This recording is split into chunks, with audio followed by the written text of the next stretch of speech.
Welcome दोस्तों, objective plus पे आपका स्वागत है। तो चलिए दोस्तों, जेपीएससी के प्रैक्टिस सेट के सीरीज में आज हम सेट नंबर 2 की शुरुआत करेंगे, जिसके इस वीडियो में आज हम पेपर 1 के 100 प्रश्नों को विस्तारपूर्वक देखेंगे। तो चलिए शुरू करते हैं। हमारा आज का पहला प्रश्न है, चावल का प्राचीनतम उल्लेख किस स्थान से संबंधित है? कौन सा ऑप्शन हो जाएगा? ऑप्शन सी हो जाएगा। क्या हो जाएगा? कोल्डिवा हो जाएगा।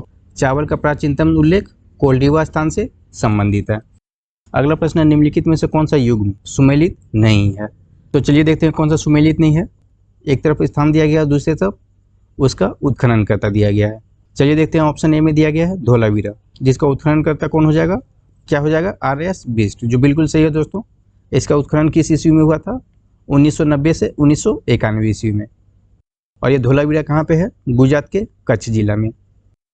बी नंबर में है लोथल, उत्खननकर्ता का नाम क्या दिया गया है? बी के थापर, जो बिल्कुल गलत हो जाएगा दोस्तों। लोथल का उत्खननकर्ता कौन हो जाएगा? रंगनाथ राव हो जाएगा। क्या हो जाएगा? रंगनाथ राव हो जाएगा। बी के थापर गलत हो जाएगा। तो कौन सा ऑप्शन निकल जाएगा? ऑप्शन बी हो जाएगा। लोथल का उत्खननकर्ता बी के थापर ना होगा, कौन होगा? रंगनाथ राव हो जाएगा। और ये लोथल कहाँ पे है? तो गुजरात का अहमदाबाद जिला में है। चलिए बाकी के दोनों ऑप्शन को भी देख लेते हैं। ऑप्शन सी में है हड़प्पा, जिसकी खुदाई किसके नेतृत्व में हुआ था? दयाराम साहनी के नेतृत्व में। और ये किस नदी के किनारे बसा हुआ है? रावी नदी के किनारे। ऑप्शन डी में है सूरकोटदा, जिसकी खुदाई किसके नेतृत्व में हुआ है? जेपी जोशी के। और ये सूरकोटदा कहाँ पे है? गुजरात में है। अगला प्रश्न है, वैदिक युग की सर्वाधिक प्राचीन संस्था कौन सी है? तो वैदिक युग की सबसे प्राचीन संस्था की बात करें तो कौन सा हो जाएगा? ऑप्शन डी हो जाएगा। क्या हो जाएगा? विदत। क्या हो जाएगा? ऑप्शन डी, विदत हो जाएगा। और वहीं वैदिक युग की बात करें तो इसको दो भागों में बांटा गया है। कौन कौन सा हो जाएगा? पहला हो जाएगा ऋग्वैदिक युग, और दूसरा कौन सा हो जाएगा? उत्तर वैदिक युग। हमारा अगला प्रश्न है, 4 नंबर प्रश्न है, महावीर ने निम्नलिखित में से कौन सा व्रत जोड़ा था? तो कौन सा व्रत हो जाएगा जिनको महावीर ने जोड़ा था? ऑप्शन डी हो जाएगा। क्या हो जाएगा? ब्रह्मचर्य। क्या हो जाएगा? ब्रह्मचर्य हो जाएगा। और वहीं महावीर की बात करें तो ये जैन धर्म के 24वें तीर्थकर हैं, जिनका जन्म कहाँ पे हुआ था? जिसका जन्म कहाँ पे हुआ था? वैशाली के कुंडलवन में। अब कौन सी ईस्वी में पूछेगा तो क्या हो जाएगा? 540 ईसा पूर्व में। अगला प्रश्न है, पेरिपल्स में उल्लेखित कौन सा बंदरगाह अपने मोती उत्पादन के लिए विख्यात है? तो पेरिपल्स में कौन सा बंदरगाह उल्लेखित है जो अपने मोती उत्पादन के लिए प्रसिद्ध है? ऑप्शन बी हो जाएगा। क्या हो जाएगा? कोरकई हो जाएगा, जो कहाँ पे है? तमिलनाडु के कुथुकुड़ी जिला में। जो कहाँ पे पड़ता है? तमिलनाडु के कुथुकुड़ी जिला में। हमारा अगला प्रश्न है, निम्नलिखित में से किस मध्यकालीन शासक ने सार्वजनिक वितरण प्रणाली प्रारंभ की थी? कौन सा प्रणाली की बात कर रहा है? सार्वजनिक वितरण प्रणाली। सार्वजनिक वितरण प्रणाली का प्रारंभ किसने किया है? अलाउद्दीन खिलजी ने किया है। कौन सा ऑप्शन हो जाएगा? ऑप्शन ए हो जाएगा। वहीं अलाउद्दीन खिलजी की बात करें तो इसका बचपन का नाम क्या हो जाएगा? गुलशास्प, जो खिलजी वंश का दूसरा शासक था। और इसके द्वारा किया गया निर्माण की बात करें तो क्या क्या हो जाएगा? अलाई दरवाजा, सीरी का किला इत्यादि। हमारा अगला प्रश्न है, मुझे नहीं मालूम क्या कानूनी है या क्या गैर कानूनी, मैं राज्य की आवश्यकता के अनुसार कानून बनाता हूँ, यह किसने कहा था? तो किसने कहा था? ये अलाउद्दीन खिलजी हो जाएगा। कौन हो जाएगा? ऑप्शन बी हो जाएगा। हमारा अगला प्रश्न है, अकबर ने मनसब प्रणाली की स्थापना की थी? तो अकबर ने मनसब प्रणाली की स्थापना कब की थी? 1575 ईस्वी में। कौन सा हो जाएगा? ऑप्शन सी हो जाएगा।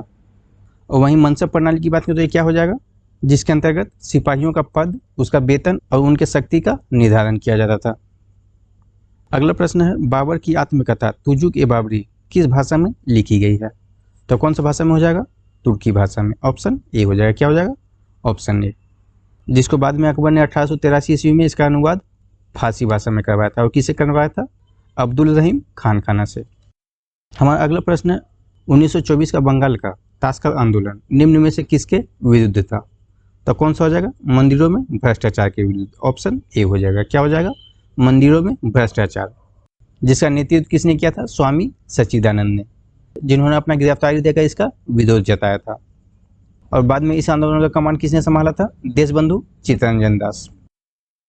हमारा अगला प्रश्न, सादा अधिनियम किससे संबंधित था?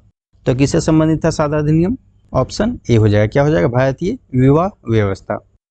और सादा अधिनियम की बात करें तो वर्तमान में यह किस नाम से जाना जाता है? बाल विवाह निरोधक अधिनियम। हमारा अगला प्रश्न है, जालियांवाला बाग हत्याकांड की जांच के लिए बनाई गई समिति का नाम था? तो जालियांवाला बाग हत्याकांड की जांच के लिए कौन सा समिति बनाया गया था? Hunter commission. कौन सा हो जाएगा?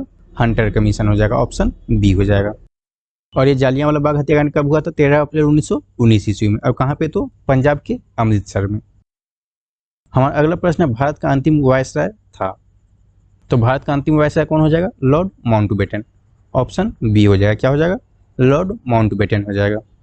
वहीं ऑप्शन सी को देखें तो लॉर्ड कैनिंग, जो भारत का अंतिम गवर्नर जनरल हो जाएगा और भारत का पहला वायसराय भी हो जाएगा। हमारा अगला प्रश्न है, 1857 के विद्रोह की असफलता का कारण था। तो 1857 के विद्रोह का असफलता का कारण क्या हो जाएगा? ऑप्शन ए हो जाएगा। क्या हो जाएगा? विद्रोह की सीमित क्षेत्र में होना। क्या हो जाएगा? विद्रोह का सीमित क्षेत्र में होना। वहीं 1857 के विद्रोह की बात करें तो इसका शुरुआत कहाँ से हुआ था? मेरठ से हुआ था। और कब हुआ था? तो 10 मई 1857 में, जो ब्रिटिश ईस्ट इंडिया कंपनी के खिलाफ व्यापक लेकिन असफल विद्रोह रहा। हमारा अगला प्रश्न, 1916 में Akhil Bharatiya home rule league की स्थापना किसने की? तो कौन हो जाएगा? Shrimati Annie Besant, option B हो जाएगा। कौन सा हो जाएगा? ऑप्शन बी हो जाएगा, Shrimati Annie Besant. Akhil Bharatiya home rule league का उद्देश्य क्या था? संवैधानिक तरीके से राजस्व की प्राप्ति करना। हमारा अगला प्रश्न है, महासागरीय जल की लवणता सबसे अधिक किस झील में पाई जाती है? तो सर्वाधिक लवणता वाला झील कौन सा हो जाएगा? ऑप्शन सी हो जाएगा। क्या हो जाएगा? वॉन झील, जो कहाँ पे है? तुर्की में है। और दूसरे नंबर पे कौन सा हो जाएगा? मृत सागर हो जाएगा, ऑप्शन ए हो जाएगा। दूसरे नंबर पे कौन सा हो जाएगा? मृत सागर हो जाएगा, जो कहाँ पे है? इजराइल में है। वहीं ऑप्शन डी को देखें तो सॉल्ट लेक, जो तीसरा सर्वाधिक लवणता वाला झील हो जाएगा, जो कहाँ पे है? यूएसए में है। हमारा अगला प्रश्न है, निम्नलिखित कारकों पर विचार कीजिए। तो चलिए देखते हैं। एक नंबर में है पृथ्वी का अपवर्तन, दूसरा नंबर में है वायु दाब और हवा, और तीसरा नंबर में है महासागरीय जल का घनत्व, और 4 नंबर में दिया है पृथ्वी का परिक्रमण। अब नीचे दिया गया उपरोक्त में से कौन से कारक महासागरीय धाराओं को प्रभावित करते हैं? तो कौन सा कारक हो जाएगा? पृथ्वी का अपवर्तन, वायु दाब और हवा, महासागरीय जल का घनत्व। कौन कौन सा हो जाएगा? ऑप्शन 1, 2 और 3 हो जाएगा। तो कौन सा ऑप्शन निकल जाएगा? ऑप्शन बी हो जाएगा, 1, 2 और 3 हो जाएगा। चलिए अगला क्वेश्चन देखते हैं। हमारे ब्रह्मांड में सबसे नई आकाशगंगा का नाम क्या है? तो हमारे ब्रह्मांड का सबसे नई आकाशगंगा का नाम क्या है? ऑप्शन डी हो जाएगा। क्या हो जाएगा? ड्वार्फ हो जाएगा, ऑप्शन डी। क्या हो जाएगा? ड्वार्फ हो जाएगा। हमारा अगला प्रश्न है, हमारे सौर मंडल में पाए जाने वाले 8 ग्रहों में से पार्थिव या आंतरिक ग्रह किसे कहा जाता है? तो पार्थिव या आंतरिक ग्रह किसको कहा जाता है? ऑप्शन ए हो जाएगा। क्या हो जाएगा? बुध, शुक्र, पृथ्वी और मंगल। और वहीं सौर मंडल की बात करें तो इसका खोज किसने किया था? कोपरनिकस ने। और वहीं ऑप्शन सी को देखें तो बृहस्पति, शनि, अरुण और वरुण, जो कौन सा ग्रह हो जाएगा? बाह्य ग्रह हो जाएगा। हमारा अगला प्रश्न है, इंडियन स्टैंडर्ड टाइम, भारतीय मानक समय और ग्रीनविच मीन टाइम में कितने समय का अंतर होता है? तो कितने समय का अंतर होता है? 5 घंटे 30 मिनट, ऑप्शन सी हो जाएगा। कौन सा हो जाएगा? 5 घंटे 30 मिनट हो जाएगा। भारतीय मानक समय की बात करें तो कितना हो जाएगा? 82.5 डिग्री पूर्वी देशांतर। 21 नंबर प्रश्न, इनमें से किस राज्य में सबसे अधिक अनुसूचित जनजातियों की संख्या पाई जाती है? तो ऑप्शन के अनुसार कहाँ पे हो जाएगा? मध्य प्रदेश में, ऑप्शन सी हो जाएगा। कौन सा हो जाएगा? ऑप्शन सी हो जाएगा। जनसंख्या 2011 के अनुसार देश में अनुसूचित जनजातियों की संख्या कितना है? 10.43 करोड़, जो देश की कुल जनसंख्या का लगभग 8.6% है। हमारा अगला प्रश्न है, इसमें से किस शहर को दक्षिण भारत का मैनचेस्टर कहा जाता है? तो दक्षिण भारत का मैनचेस्टर किसको कहा जाता है? तमिलनाडु के कोयम्बटूर को, ऑप्शन ए हो जाएगा। क्या हो जाएगा? कोयम्बटूर हो जाएगा। और वहीं उत्तर भारत का मैनचेस्टर पूछा तो क्या हो जाता है? यूपी का कानपुर। और अगर भारत का मैनचेस्टर पूछा तो क्या हो जाता? गुजरात का अहमदाबाद जिला। हमारा अगला प्रश्न है, भारत के किस राज्य में विश्व का सबसे बड़ा थेरियम भंडार पाया जाता है? तो विश्व में सबसे बड़ा थेरियम भंडार कहाँ पे है? भारत, जो भारत के किस राज्य में पाया जाता है? केरल में, ऑप्शन ए हो जाएगा। क्या हो जाएगा? केरल में हो जाएगा। हमारा अगला प्रश्न है, सूची 1 और सूची 2 के साथ सुमेलित कीजिए और सूची के नीचे दिए गए कूट का प्रयोग करते हुए सही उत्तर का चयन कीजिए। तो चलिए देखते हैं। सूची 1 में क्या दिया गया है? खनिज दिया गया है। और सूची 2 में स्थान दिया गया है। ऑप्शन ए है कोयला, जो कहाँ पे हो जाएगा? गिरिडीह में हो जाएगा। ऑप्शन ए का 1 हो जाएगा, गिरिडीह। वहीं ऑप्शन बी में दिया गया है तांबा, जो कहाँ से हो जाएगा? अलवर से हो जाएगा। ऑप्शन बी का क्या हो जाएगा? 3 हो जाएगा। सी नंबर में दिया गया मैग्नीज, जो कहाँ से हो जाएगा? मैग्नीज कहाँ से हो जाएगा? धारवाड़ से हो जाएगा, ऑप्शन 4 नंबर हो जाएगा। सी का क्या हो जाएगा, 4 नंबर हो जाएगा। डी में दिया गया है भूरा कोयला या लिग्नाइट, जो कहाँ से हो जाएगा, जेएम क्वांटम हो जाएगा। तो चलिए देखते हैं कौन सा ऑप्शन निकलता है। ए का 1, बी का 3, सी का 4 और डी का 2 हो जाएगा। 1 3 4 2, ऑप्शन सी हो जाएगा। कौन सा हो जाएगा, ऑप्शन सी हो जाएगा। अगला प्रश्न है, भारत का एक राज्य जिससे होकर कर्क रेखा गुजरती है। ऑप्शन के अनुसार देखें तो कौन सा राज्य हो जाएगा जिससे कर्क रेखा गुजरती है, ऑप्शन सी हो जाएगा। क्या हो जाएगा, झारखंड हो जाएगा। वहीं कर्क रेखा की बात करें तो भारत के कितने राज्यों से होकर गुजरती है, 8 राज्यों से। और ये राज्य कौन कौन से हो जाएंगे, राजस्थान, गुजरात, मध्य प्रदेश, छत्तीसगढ़, झारखंड, पश्चिम बंगाल, मिजोरम और त्रिपुरा। हमारा अगला प्रश्न है, राष्ट्रपति सर्वोच्च न्यायालय से संविधान के किस अनुच्छेद के अंतर्गत परामर्श ले सकता है। तो कौन सा अनुच्छेद के अंतर्गत राष्ट्रपति सर्वोच्च न्यायालय से परामर्श ले सकता है, ऑप्शन डी हो जाएगा। क्या हो जाएगा, अनुच्छेद 143, 143, अनुच्छेद आर्टिकल 143। वहीं ऑप्शन बी को देखें तो अनुच्छेद 352, जिसके अंतर्गत राष्ट्रपति को आपात स्थिति की घोषणा करने का शक्ति प्राप्त है। और ऑप्शन ए को देखें तो अनुच्छेद 123, जिसके अंतर्गत क्या है, संसद के अवकाश में राष्ट्रपति के द्वारा अध्यादेश जारी करने का अधिकार। हमारा अगला प्रश्न है, पहला लोक आयुक्त किस राज्य में नियुक्त किया गया। तो कहाँ पे हो जाएगा, ऑप्शन ए हो जाएगा। पहला लोक आयुक्त किस राज्य में नियुक्त किया गया था, महाराष्ट्र में, ऑप्शन ए हो जाएगा। क्या हो जाएगा, महाराष्ट्र। 28 नंबर प्रश्न है, भारत के संविधान की प्रस्तावना में पहला संशोधन कब हुआ था।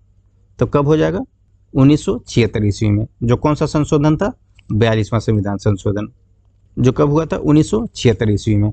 और इसी संविधान संशोधन के द्वारा संविधान की प्रस्तावना में समाजवादी, पंथनिरपेक्ष और राष्ट्र की अखंडता शब्द को जोड़ा गया था।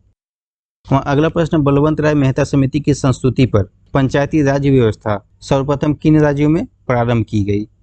तो पंचायती राज व्यवस्था सबसे पहले किन राज्यों में प्रारंभ किया गया था, ऑप्शन बी हो जाएगा। कौन सा हो जाएगा, राजस्थान एवं आंध्र प्रदेश। वहीं पंचायती राज व्यवस्था की बात करें तो इसका गठन कब किया गया था, 1956 ईस्वी में, बलवंत राय मेहता की अध्यक्षता में। और इस समिति का गठन पंचायती राज व्यवस्था को मजबूती प्रदान करने के लिए किया गया था। हमारा अगला प्रश्न है, भारतीय संविधान के अंतर्गत कल्याणकारी राज्य की अवधारणा निम्नलिखित में से किस अनुच्छेद में वर्णित है। तो कौन सा अनुच्छेद हो जाएगा, अनुच्छेद 39 हो जाएगा, ऑप्शन बी हो जाएगा। भारतीय संविधान के अनुच्छेद 39 के तहत कार्यकारिणी राज्य की अवधारणा का वर्णन किया गया है। अगला प्रश्न है, आपातकाल की घोषणा का अनुमोदन संसद द्वारा कितनी अवधि के अंदर होना अनिवार्य है। क्या कहा गया है, आपातकाल का घोषणा का अनुमोदन संसद द्वारा कितनी अवधि के अंदर होना अनिवार्य है। तो कितना हो जाएगा, 1 महीना हो जाएगा, ऑप्शन बी हो जाएगा। आपातकाल की घोषणा का अनुमोदन संसद द्वारा 1 माह के अवधि के अंदर होना अनिवार्य है। और आपातकाल का उल्लेख हमारे संविधान के किस अनुच्छेद में मिलता है, अनुच्छेद 352 से 360 के अंतर्गत। हमारा अगला प्रश्न है, किस प्रधानमंत्री के शासनकाल में राष्ट्रपति शासन की सर्वाधिक बार घोषणा की गई। तो किसके शासनकाल में सर्वाधिक बार राष्ट्रपति शासन का घोषणा किया गया है, ऑप्शन ए हो जाएगा। कौन सा हो जाएगा, ऑप्शन ए। श्रीमती इंदिरा गांधी के प्रथम शासनकाल में, श्रीमती इंदिरा गांधी के प्रथम शासनकाल में राष्ट्रपति शासन की सर्वाधिक बार घोषणा की गई थी। हमारा अगला प्रश्न है, PO-CCC का सिद्धांत किसने प्रतिपादित किया। कौन सा सिद्धांत, PO-CCC का सिद्धांत। तो कौन हो जाएंगे, हेनरी फेयोल हो जाएगा, ऑप्शन ए हो जाएगा। क्या हो जाएगा, हेनरी फेयोल, जो फ्रांस का माइनिंग इंजीनियर है। और ये PO-CCC का सिद्धांत की बात करें तो ये क्या है, यह एक व्यवसाय प्रशासन का सिद्धांत है। हमारा अगला प्रश्न, निम्नलिखित में से किसे विकास प्रशासन का पिता माना जाता है। तो कौन हो जाएगा, ऑप्शन सी हो जाएगा, जॉर्ज गोट हो जाएगा। विकास प्रशासन का पिता किसको माना जाता है, जॉर्ज गोट को, ऑप्शन सी हो जाएगा, जिसके अंतर्गत जन कल्याण एवं राष्ट्रीय विकास निहित होता है। अगला प्रश्न, लोक प्रशासन के संबंध में 1948 से 1970 का वर्ष माना जाता है। तो लोक प्रशासन के संबंध में 1948 से 1970 का वर्ष क्या माना जाता है, स्वरूप का संकट अवस्था, ऑप्शन डी हो जाएगा। क्या हो जाएगा, स्वरूप का संकट अवस्था। हमारा अगला प्रश्न, भारत में सेवा क्षेत्र में सम्मिलित है। तो चलिए देखते हैं सेवा क्षेत्र में कौन कौन सा सम्मिलित है। 1 नंबर में दिया है खनन और उत्खनन, 2 नंबर में परिवहन और संचार, 3 नंबर में क्या है, होटल है, और 4 नंबर में क्या दिया है, वानिकी एवं मत्स्यिकी। तो कौन कौन सा हो जाएगा जो सेवा क्षेत्र से संबंधित है, परिवहन, संचार और होटल हो जाएगा। तो 2 नंबर और 3 नंबर हो जाएगा। कौन सा ऑप्शन निकल जाएगा, ऑप्शन बी निकल जाएगा, केवल 2 और 3। हमारा अगला प्रश्न है, भारत में राष्ट्रीय आय का आकलन करता है तो भारत में राष्ट्रीय आय का आकलन कौन करता है? केंद्रीय सांख्यिकी संगठन, ऑप्शन बी हो जाएगा। राष्ट्रीय आय का आकलन कौन करता है? केंद्रीय सांख्यिकी संगठन। भारत में राष्ट्रीय आय और प्रति व्यक्ति आय की गणना का प्रथम प्रयास दादा भाई नौरोजी ने किया था, और किस ईस्वी में? 1867 से 1868 ईस्वी में, 1867 से 1868 में। हमारा अगला प्रश्न है मिश्रित अर्थव्यवस्था क्या है? तो मिश्रित अर्थव्यवस्था क्या हो जाएगा? कौन सा ऑप्शन हो जाएगा? ऑप्शन ए हो जाएगा, सार्वजनिक क्षेत्र और निजी क्षेत्र का सह अस्तित्व। हमारा अगला प्रश्न है जैसे जैसे अर्थव्यवस्था का विकास होता है वैसे वैसे जीडीपी के तृतीय क्षेत्र का अंश में क्या प्रभाव पड़ता है? जीडीपी का तृतीय क्षेत्र का अंश बढ़ता है, ऑप्शन सी हो जाएगा। क्या हो जाएगा? बढ़ता है। अगला प्रश्न है विनिमय पत्र क्या है? तो विनिमय पत्र क्या होता है? यह एक प्रकार का दस्तावेज होता है जिसमें वस्तुओं को प्राप्त करने के संबंध में बकाया मूल्य के बारे में जानकारी मिलता है।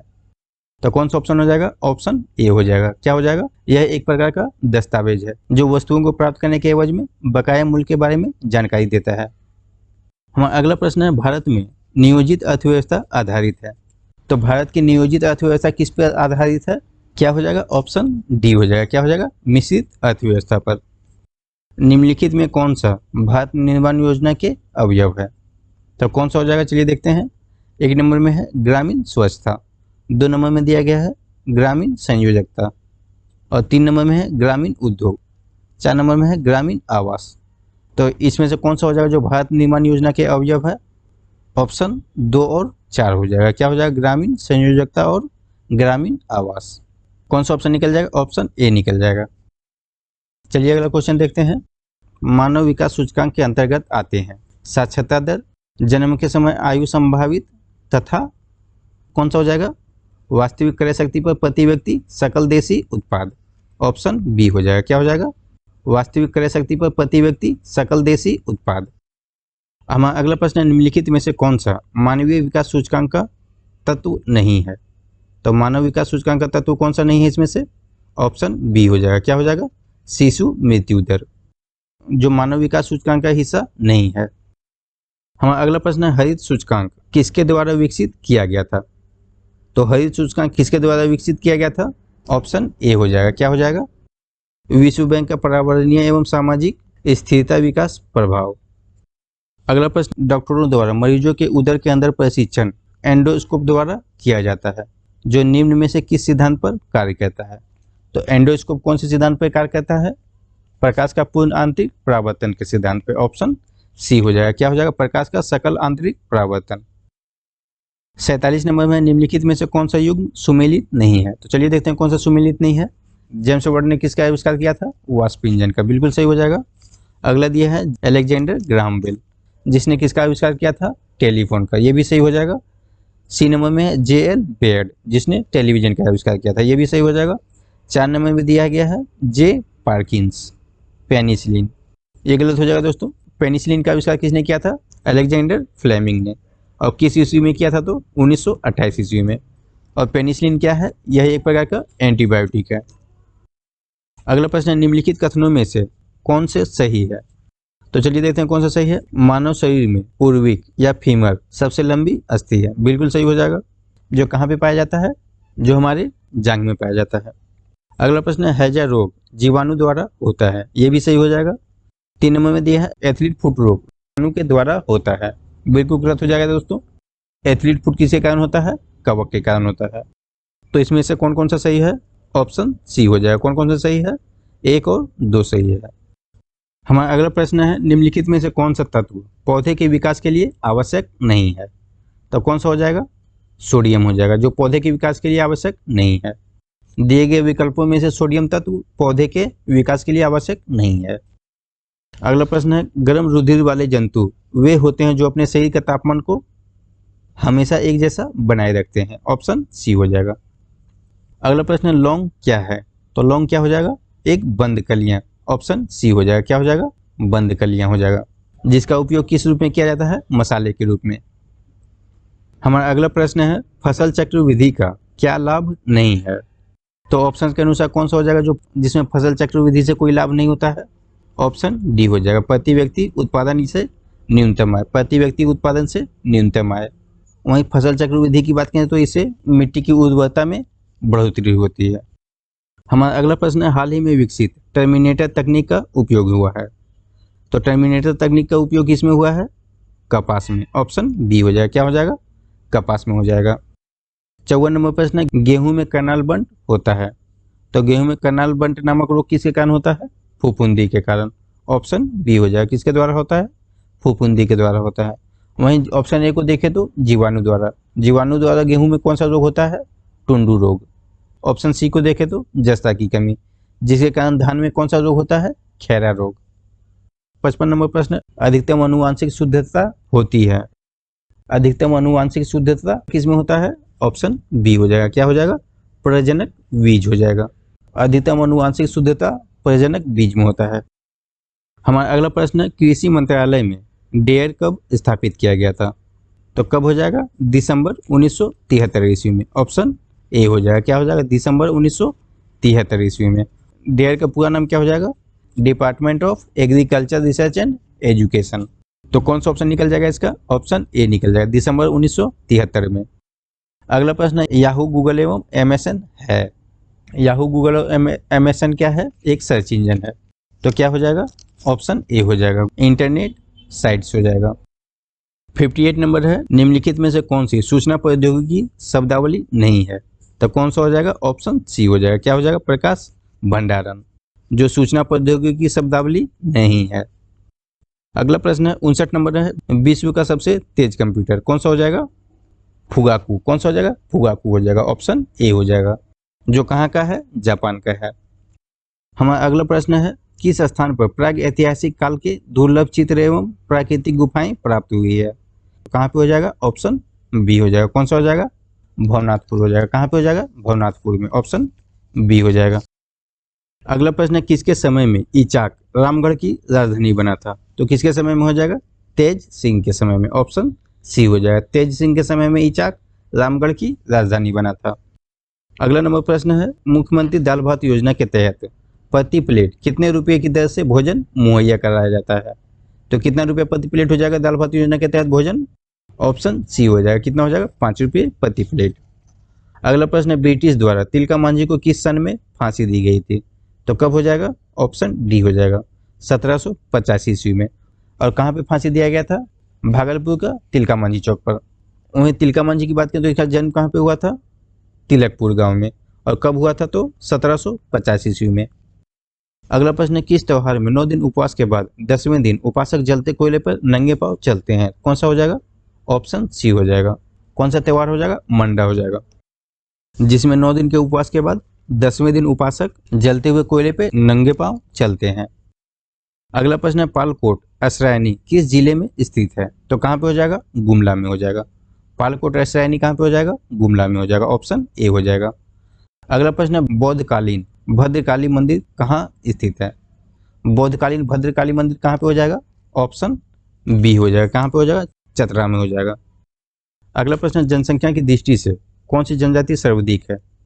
तो कौन सा जनजाति हो जाएगा? संथाल हो जाएगा। तो जनसंख्या की दृष्टि से सर्वाधिक जनसंख्या वाला जनजाति कौन सा हो जाएगा? संथाल हो जाएगा। ऑप्शन सी हो जाएगा। अगला प्रश्न है, कंपनी सरकार के विरुद्ध सर्वप्रथम किस वर्ष भूमिज विद्रोह हुआ था? तो भूमिज विद्रोह की बात करें तो कब हुआ था ये? 1769 ईस्वी में, 1769 में। ऑप्शन डी हो जाएगा। क्या हो जाएगा? 1769 हो जाएगा। 70 नंबर प्रश्न है, अनुसूचित जाति जनसंख्या की दृष्टि से झारखंड का स्थान क्या है? तो क्या हो जाएगा? अनुसूचित जाति जनसंख्या की दृष्टि से झारखंड का स्थान 14वां स्थान हो जाएगा। ऑप्शन सी हो जाएगा। क्या हो जाएगा? 14वां स्थान। चलिए अगला प्रश्न देखते हैं। हम अगला प्रश्न, अंतर्राष्ट्रीय संगठन के संदर्भ में महत्वपूर्ण नियुक्तियों में कौन असुमिलित है? तो चलिए देखते हैं कौन सा असुमिलित है। WTO का महानिदेशक रॉबर्टो अजीवेंदो, जो सही हो जाएगा दोस्तों। WTO का महानिदेशक कौन है? रॉबर्टो अजीवेंदो। ऑप्शन बी में दिया गया है IMF का प्रबंधक निदेशक, जो कौन है? क्रिस्टीन लेगार्ड, ये भी सही हो जाएगा। सी नंबर में दिया गया है UNDP का प्रशासक, कौन हो जाएगा? हेलन क्लार्क हो जाएगा, ये भी सही हो जाएगा। ऑप्शन डी में दिया गया है दक्षेस का महासचिव। दक्षेस का महासचिव कौन दिया गया है? मार्गरेट चान, जो गलत हो जाएगा दोस्तों। दक्षेस का महासचिव कौन हो जाएगा? रुआन वेरागुन हो जाएगा। दाक्षेस का महासचिव कौन हो जाएगा? रुआन बेरागुन हो जाएगा। तो कौन सा गलत हो जाएगा? ऑप्शन डी गलत हो जाएगा। 72 नंबर प्रश्न है, विश्व व्यापार संगठन का 163वां सदस्य देश किसे नियुक्त किया गया?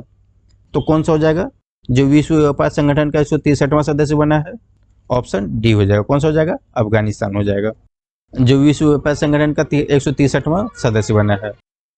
अगला प्रश्न है, राष्ट्रीय मानवाधिकार आयोग के प्रथम अध्यक्ष निम्न में से कौन है? किसका अध्यक्ष पूछा गया है? राष्ट्रीय मानवाधिकार आयोग का। तो इसका प्रथम अध्यक्ष कौन हो जाएगा? ऑप्शन ए हो जाएगा, रंगनाथ मिश्रा। क्या हो जाएगा? रंगनाथ मिश्रा हो जाएगा। चलिए अगला क्वेश्चन देखते हैं। हमारा अगला प्रश्न है, निम्नलिखित आर्द्र क्षेत्रों में किसे रामसर का दर्जा प्राप्त है? तो चलिए देखते हैं कौन कौन सा आर्द्र क्षेत्र है जिसको रामसर का दर्जा प्राप्त है। ए नंबर में है चिल्का झील, जो सही हो जाएगा। 2 नंबर में है लोकटक झील, ये भी सही हो जाएगा। 3 नंबर में दिया गया है केवलादेव, ये भी सही हो जाएगा दोस्तों। और 4 नंबर में है बुलर झील, ये भी सही हो जाएगा। तो चारों सही हो जाएगा दोस्तों।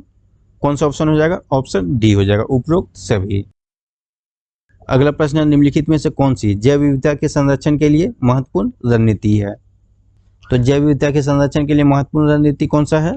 तो कौन सा हो जाएगा? ऑप्शन ए हो जाएगा। क्या हो जाएगा? जैव मंडल रिजर्व हो जाएगा। हमारा अगला प्रश्न है, गरीबी उन्मूलन, रोजगार सृजन और संरचना विकास से जुड़ी योजनाओं में मनरेगा जैसे महत्वाकांक्षी योजनाएं कब से शुरू की गई? तो कब से हो जाएगा? 2 फरवरी 2006 ईस्वी से। ऑप्शन ए हो जाएगा। क्या हो जाएगा? 2 फरवरी 2006 हो जाएगा। अगला प्रश्न है, प्रत्यक्ष लाभ अंतरण स्कीम 1 जनवरी 2013 को लागू हुआ, जिसका उद्देश्य है। तो इसका उद्देश्य क्या हो जाएगा? बीपीएल परिवारों को रोजगार का गारंटी देना। ऑप्शन बी हो जाएगा। अगला प्रश्न है, राजीव गांधी वन्य जीव संरक्षण पुरस्कार किस क्षेत्र में दिया जाता है? तो कौन सा क्षेत्र हो जाएगा जिसमें राजीव गांधी वन्य जीव संरक्षण पुरस्कार दिया जाता है? तो चलिए देखते हैं किसमें दिया जाता है। शैक्षणिक एवं शोध संस्थाओं को, बिल्कुल सही हो जाएगा दोस्तों, शैक्षणिक एवं शोध संस्थाओं को दिया जाता है। अगला है वन एवं वन्य जीव अधिकारियों को, ये भी सही हो जाएगा। सी नंबर में दिया गया है वन्य जीव संरक्षकों, ये भी सही हो जाएगा दोस्तों। उपरोक्त सभी सही हो जाएगा, ऑप्शन डी हो जाएगा। कौन सा हो जाएगा? उपरोक्त सभी। अगला प्रश्न है, हाल ही में किस राज्य को पूर्ण जैविक कृषि राज्य घोषित किया गया? तो कौन सा राज्य हो जाएगा जिसको पूर्ण जैविक कृषि राज्य घोषित किया गया है? ऑप्शन ए हो जाएगा। क्या हो जाएगा? सिक्किम हो जाएगा। अगला प्रश्न है, भारत में बाघ परियोजना के तहत 43 अभ्यारण्य घोषित किए गए हैं। बाघ परियोजना का आरंभ किस वर्ष किया गया? तो कब हो जाएगा? 1973 ईस्वी में। ऑप्शन ए हो जाएगा, 1973 में। वहीं भारत में सर्वाधिक बाघ कौन सा राज्य में पाया जाता है? मध्य प्रदेश में पाया जाता है, जिसके कारण मध्य प्रदेश को टाइगर राज्य भी कहा जाता है।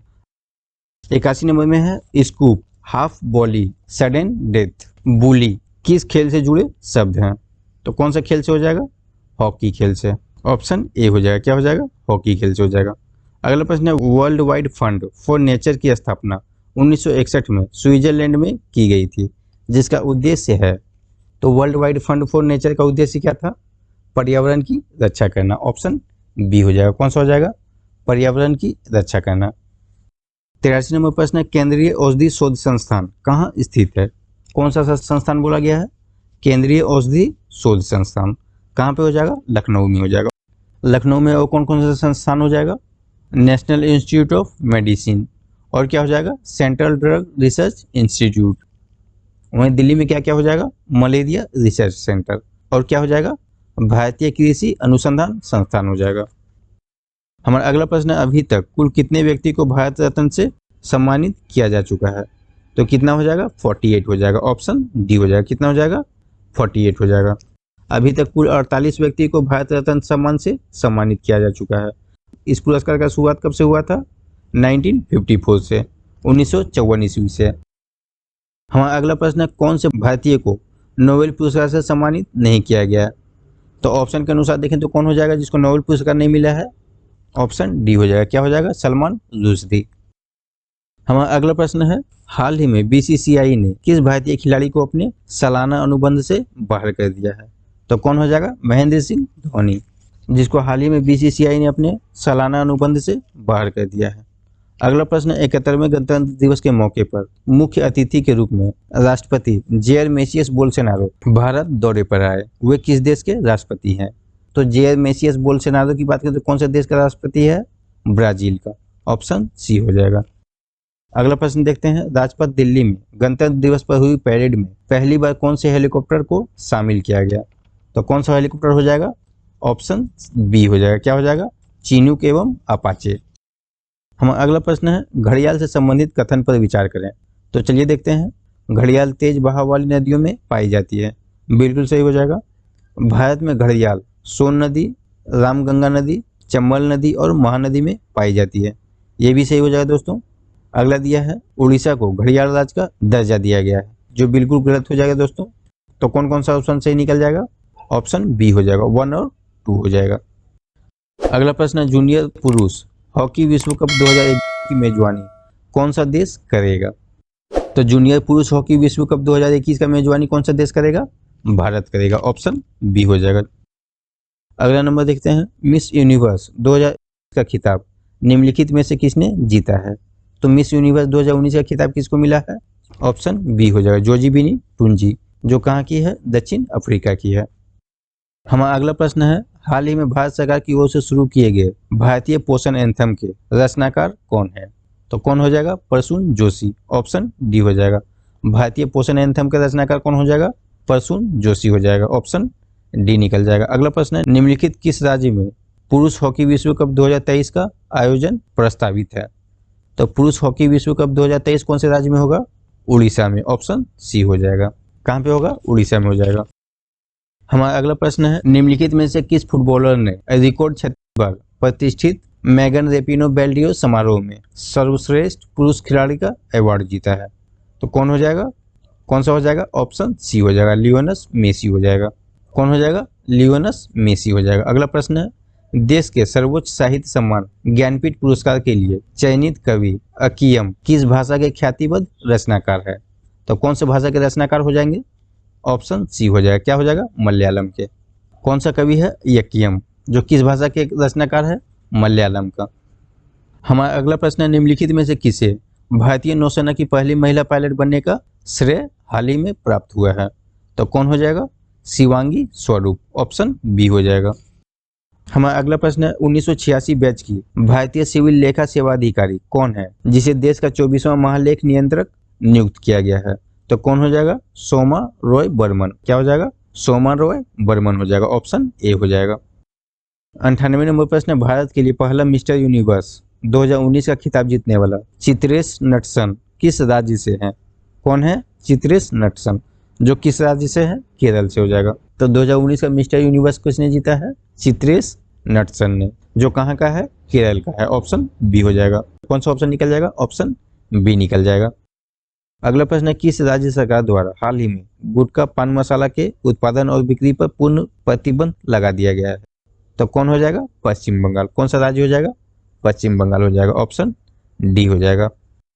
हमारा अगला प्रश्न है, बांग्लादेश के किस क्रिकेटर पर अंतर्राष्ट्रीय क्रिकेट परिषद द्वारा 2 साल के लिए बैन आरोपित किया गया है? तो कौन हो जाएगा? साकिब अल हसन। ऑप्शन बी हो जाएगा। क्या हो जाएगा? साकिब अल हसन, जिसको आईसीसी के द्वारा 2 साल के लिए बैन किया गया है। तो चलिए दोस्तों, आज का हमारा सेट 2 का पेपर 1 के प्रश्न यही समाप्त होता है। अगले वीडियो में हम सेट 2 के पेपर 2 के 100 प्रश्नों को विस्तार से देखेंगे। तब तक के लिए धन्यवाद।